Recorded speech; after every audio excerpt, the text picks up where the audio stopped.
How many rear cameras do you need in a smartphone? Most brands are content with one or two, while some are pushing boundaries with three. For Samsung and their latest phone, the Galaxy A9 2018, 4 is the magic number. Hi guys, my name is John Nieves and we're here in Malaysia to take a look at Samsung's latest mid-range phone.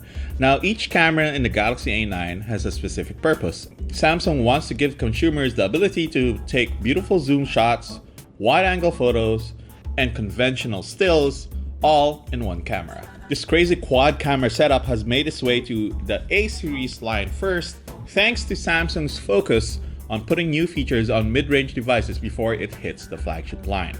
Now, if Samsung wanted to make a statement with the Galaxy A9, well, that quad camera certainly has everyone talking.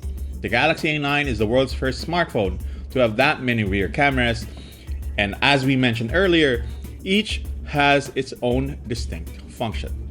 So going from top to bottom, you have an 8 megapixel f2.4 120 degree wide angle camera, a 10 megapixel f2.4 telephoto camera with 2x optical zoom, a 24 megapixel f1.7 primary camera, and a 5 megapixel f2.2 depth sensing camera. While you cannot use all four at the same time, obviously, the point of that many cameras is to give users added flexibility for their photography needs. Why settle for a phone that specializes in wide-angle shots or zoomed images when you can get them all with the Galaxy A9?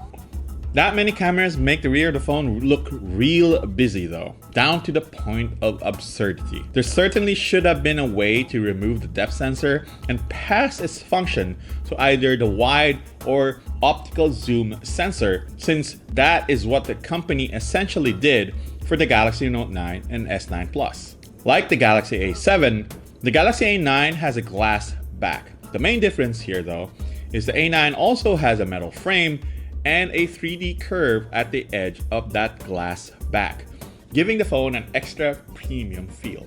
It also comes with a dedicated Bixby button and a USB Type-C port. The Galaxy A9 brings back the Fingerprint Scanner to the rear that was relocated to the side on the Galaxy A7. Samsung has stubbornly refused to put notches in many of their phones, and the Galaxy A9 is no exception.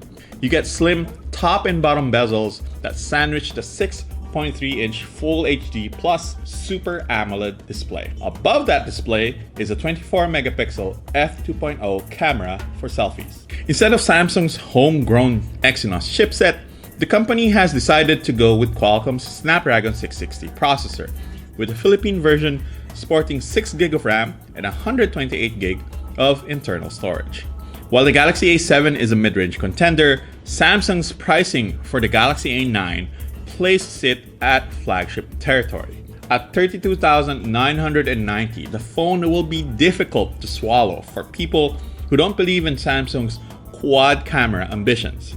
It's definitely a statement from the company, but prospective customers will still take a lot of convincing to drop that much money for what is essentially a mid-range phone come December 1 when it arrives in the Philippines.